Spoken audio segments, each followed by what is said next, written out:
एक और जहां महापौर पुष्यमित्र भार्गव अपने 4 सालों की उपलब्धियों का बखान करते हुए इंदौर को 2047 के विकासशील शहर में ले जाने की बात कर रहे हैं, वहीं दूसरी ओर अधूरे विकास कार्य वर्तमान समस्याओं को लेकर कांग्रेस ने विरोध प्रदर्शन कर सारे दावों को निराधार बताया है। इंदौर के महापौर पुष्यमित्र भार्गव के 4 साल पूरे होने पर कांग्रेस ने नगर निगम के खिलाफ जन आंदोलन शुरू कर दिया है। गुरुवार को कांग्रेस कार्यकर्ताओं ने छोटी Gwaltoli railway station, bus stand, Chhatribagh, Barfani Dham और यशवंत रोड सहित विभिन्न क्षेत्रों में पैदल मार्च, नुक्कड़ सभाएं और प्रदर्शन किए।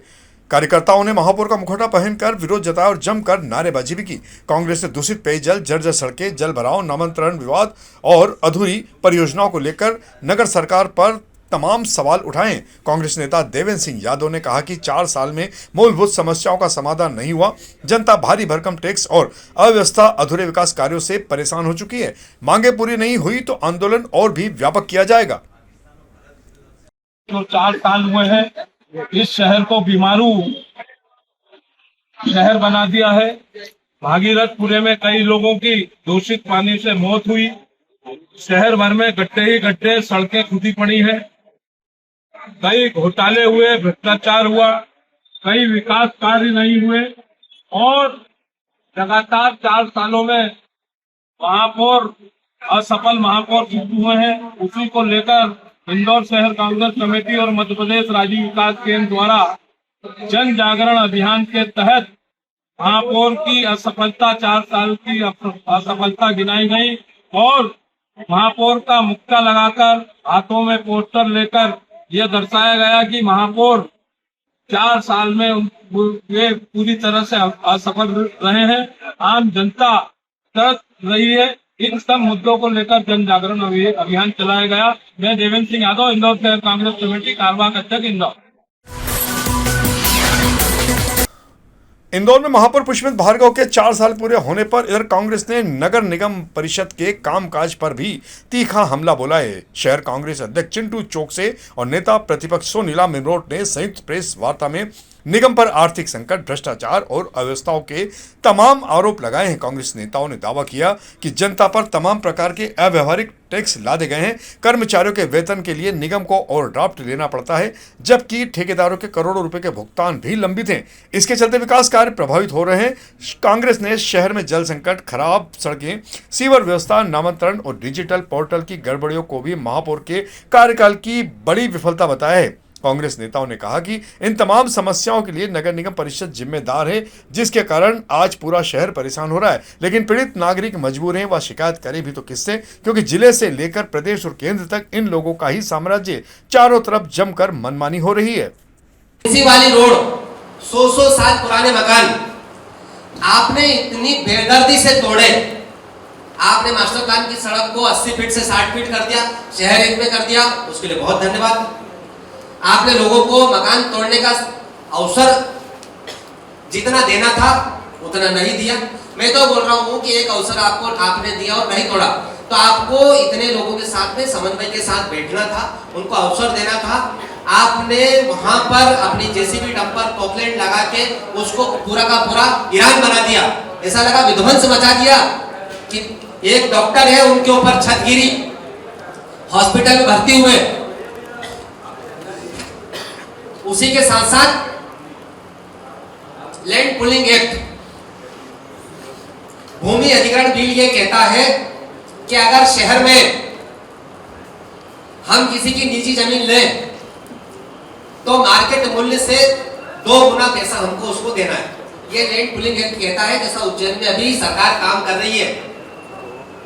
आपने किसी प्रकार का मुआवजा तो देना दूर की बात, आपने लोगों से ये भी पूछना उचित नहीं समझा कि आपका कितना मकान जा रहा है। आपने 5 फीट 10 फीट की जगह 20-20, 25-25 फीट लोगों के घरों ने तोड़ दिए, लोगों का बेदर्दी से नुकसान करा। इंदौर की बढ़ती आबादी और भविष्य की जल जरूरतों को देखते हुए नगर निगम ने नर्मदा जल परियोजना के 4थे चरण पर काम तेज कर दिया है। अमृत योजना 2.0 के तहत जलूद में 1650 MLD क्षमता का अत्याधुनिक इंटेक वेल तैयार किया जा रहा है। इसके साथ ही नई पंपिंग व्यवस्था और पाइपलाइन नेटवर्क भी विकसित होगा। नगर निगम आयुक्त क्षितिज सिंघल के मुताबिक अगले 2.5 वर्षों में नर्मदा से शहर तक पानी पहुंचाने की क्षमता करीब 2 गुनी हो जाएगी। वहीं उपचारित जल के बेहतर उपयोग के लिए STP की क्षमता भी बढ़ाई जा रही है। परियोजना में पूरी होने के बाद पुराने और नए क्षेत्रों में पर्याप्त दबाव के साथ नियमित जलापूर्ति सुनिश्चित करने का भी दावा किया जा रहा है। देखिए, नर्मदा फेज जो चौथा चरण है, उसमें हमारा जो पहला पैकेज है अमृत 2 के तहत हम मंडलेश्वर हमारे जो जलूद में हमारा जो इंटेक वेल है, एक नवीन इंटेक वेल बनाया जा रहा है, जिसकी क्षमता जो है इंटेक वेल की क्षमता 1650 के हिसाब से होगी। अभी हम जो है प्रारंभिक रूप से उसका निर्माण कर रहे हैं, प्लस उसका साथ वहाँ पर वाटर ट्रीटमेंट प्लांट की भी कैपेसिटी जो नया WTP बनाया जा रहा है, और जो पानी इंटेक वेल से और WTP तक और WTP से वाचू पॉइंट तक ले जाने की भी पाइपलाइंस वगैरह का काम हमारा लगातार चल रहा है। और चौथे चरण के तहत हमारा लक्ष्य है कि अगले जो हमारा वर्क ऑर्डर पीरियड है, लगभग अगले 2 साल में, 2 से 2.5 साल में, वो पानी वहाँ उस पैकेज में हम पानी की जो हमारी नर्मदा जी से जो हम पानी लेते हैं उसकी क्षमता लगभग हम डबल कर देंगे, ताकि ट्रीट होके भी पानी पर्याप्त मात्रा में शहर तक आए। सर, राजस्व वसूली को इंदौर के राव स्थित हसनजी नगर में अवैध बहुमंजिला निर्माण को लेकर रहवासियों में आक्रोश व्याप्त है। रहवासियों का आरोप है कि 1000 से 1500 वर्ग फीट के छोटे छोटे आवासीय प्लाटों पर नियमों की अनदेखी कर 3 से 4 मंजिला मल्टियां बनाई जा रही है। कई इमारतों में नीचे व्यावसायिक दुकानें भी संचालित की जा रही है, जिससे पार्किंग, ट्रैफिक, ड्रेनेज और पानी जैसी समस्याएं बढ़ रही है। विरोध में महिला पुरुष राव नगर परिषद पहुंचे और CMO को ज्ञापन सौंपा गया। नगर वासियों ने सभी निर्माणों की तकनीकी जांच और अवैध निर्माण के खिलाफ कार्रवाई की मांग की है। उन्होंने बिल्डरों पर धमकी देने का भी आरोप लगाया। इन सभी मामलों में CMO ने स्थल निरीक्षण का आश्वासन देते हुए कार्रवाई की बात कही है। बताइए किस तरीके का। सभी हम लोग यहाँ पे सब हसनजी नगर के रहवासी हैं, और सब लोग इसलिए इकट्ठे हुए हैं कि यहाँ पे 1000 और 1500 स्क्वायर फीट के ऊपर एक मल्टी का काम शुरू हो गया है, जबकि यहाँ की जो ड्रेनेज सिस्टम तो सारी है वो 324 प्लाट के लिए बनी हुई है। लेकिन यहाँ पर क्या हो गया है कि अगर एक एक फ्लैट में 8-8 और 12-12 प्लाट के ऊपर मल्टी बनेगी, जो कि 1500 के अंदर 1000 के अंदर मल्टी का अलाउड नहीं है, उसके लिए हमारा विरोध है।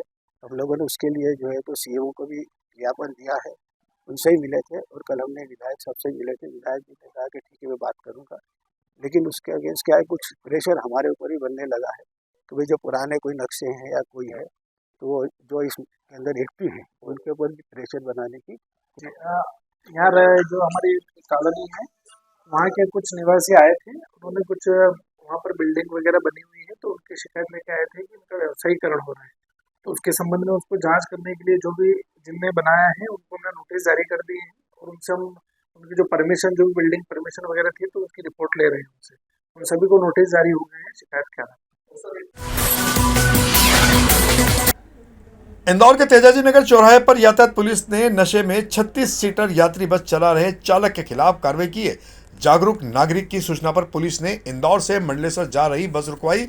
जांच में ब्रीथ एनालाइजर से जब चालक के शरीर में अल्कोहल की जांच की गई तो 223 मिलीग्राम प्रति 100 मिलीलीटर अल्कोहल मिला। पुलिस ने मोटर वाहन अधिनियम के तहत बस जब्त कर चालक का लाइसेंस निरस्त करने के लिए RTO को प्रतिवेदन भेज दिया है। अबू धाबी से इंदौर आने वाली एयर इंडिया एक्सप्रेस की उड़ानों के जरिए संचालित हो रहे करोड़ों रुपए के सोना तस्करी नेटवर्क का राजस्व सूचना निदेशालय यानी कि DRI ने पर्दाफाश किया है। अब तक की जांच में सामने आया है कि इस पूरे रैकेट में कस्टम विभाग का एक कर्मचारी, एयरपोर्ट का ग्राउंड स्टाफ, हैंडलिंग एजेंसी का पूर्व कर्मचारी और सराफा बाजार का एक व्यापारी भी शामिल है। DRI ने अब करीब 1 किलो 200 ग्राम विदेशी सोना जब्त किया था, जिसकी कीमत लगभग 1 करोड़ 28 लाख रुपए आंकी गई है। इसे जब्त करते हुए 5 आरोपियों को अब तक गिरफ्तार किया गया है। अभी कुछ और लोगों की गिरफ्तारी भी होने की चर्चाएं चल रही है। वाहन चालकों के लिए सावधान होने की जरूरत है। सुप्रीम कोर्ट ने बिना वैध थर्ड पार्टी बीमा के सड़कों पर दौड़ रहे वाहनों को लेकर गंभीर चिंता जताई है। अदालत ने केंद्र सरकार को एक पायलट परियोजना तैयार करने का निर्देश दिया, जिसके तहत बिना वैध बीमा वाले वाहनों को पेट्रोल पंपों पर ईंधन देने से रोकने की व्यवस्था पर विचार किया जाएगा। कोर्ट ने बड़ी संख्या में बिना बीमा वाहनों के संचालन पर चिंता जताते हुए नियमों के प्रभावी पालन की जरूरत बताई है। ऐसे में वाहन चालक हेलमेट और जरूरी दस्तावेजों के साथ अपने वाहन का थर्ड पार्टी बीमा भी अनिवार्य रूप से जांच कर ले, अन्यथा उनके खिलाफ तगड़ी कार्रवाई और जुर्माने की कार्रवाई भी प्रस्तावित की जा रही है।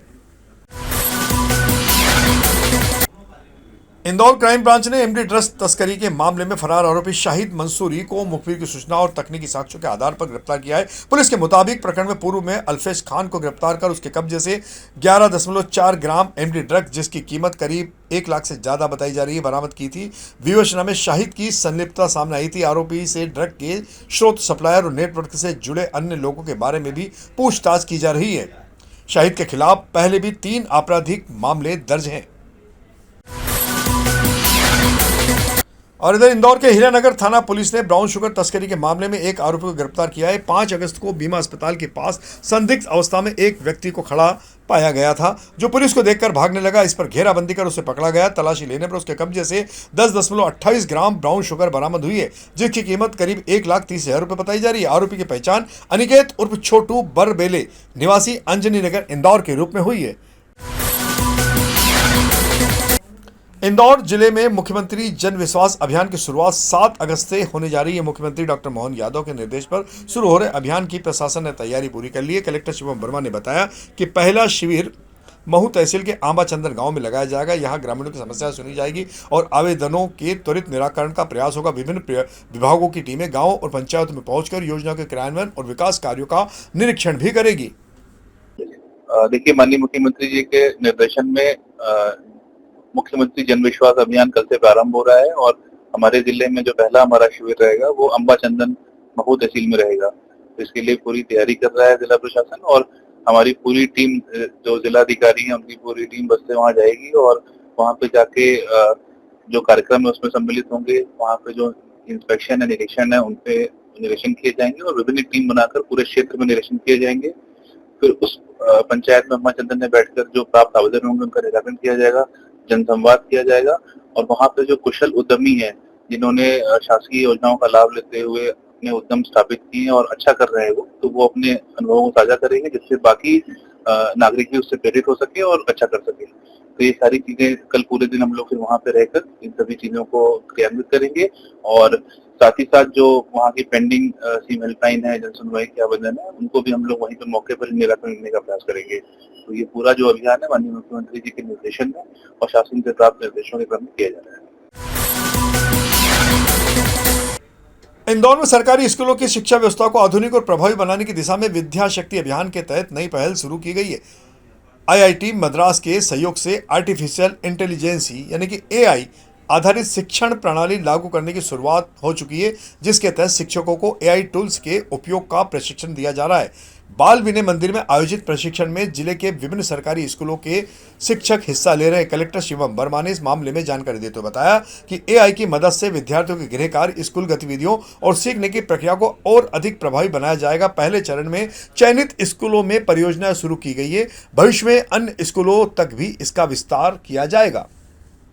देखिए, माननीय मुख्यमंत्री जी के निर्देशन में निरंतर शिक्षा व्यवस्था को बेहतर करने के लिए जिला इंदौर में प्रयास किए जा रहे हैं और इसी क्रम में हम लोगों ने आईआईटी मद्रास के साथ एक समन्वय करके एमओयू करके ये प्रयास कर रहे हैं कि एआई के माध्यम से जो पढ़ाने की पद्धति है उसको बेहतर किया जाए, जो लेक्चर्स हैं जो टीचर्स के उनको प्लान किया जाए, इसके माध्यम से जो बच्चों का गृह कार्य है या उनके स्कूल का जो कार्य है उसको व्यवस्थित किया जाए।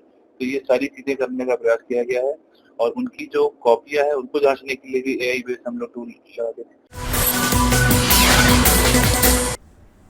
इंदौर में पदोन्नति और कैडर रिव्यू की मांग को लेकर पटवारियों का आंदोलन लगातार जारी है। कलेक्टर कार्यालय के सामने धरने पर बैठे पटवारियों ने सरकार से वर्षों से लंबित मांगों का जल्द निराकरण करने की अपील की है। पटवारियों का कहना है कि प्रदेश के कई विभागों में कर्मचारियों को नियमित पदोन्नति का लाभ मिल रहा है, लेकिन पटवारी समग्र लंबे समय से इससे वंचित है।